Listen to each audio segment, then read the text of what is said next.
আসসালামু আলাইকুম ওৰহমাতুল্লাহি ওয়া বাৰাকাতুহু। আপোনালোকৰ ওপৰত আল্লাহৰ ৰহমত, বৰকত আৰু শান্তি বৰ্ষিত হওক।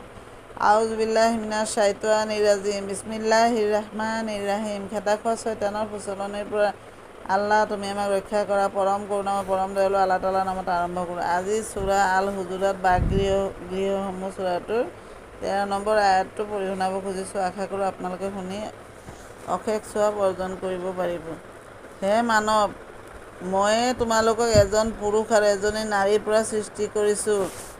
তাৰ পিছত তোমালোকক বিভিন্ন জাতি উপজাতিত বিভক্ত কৰিছোঁ, যাতে তোমালোকে পৰস্পৰে পৰস্পৰক চিনিব পাৰা। প্ৰকৃততে তোমালোকৰ মাজৰ সেইজন ব্যক্তিয়ে আল্লাহৰ ওচৰত অতি সন্মানীয়, যিজন তোমালোকৰ ভিতৰত অধিক নীতিপৰায়ণ। নিশ্চয় আল্লাহে সকলো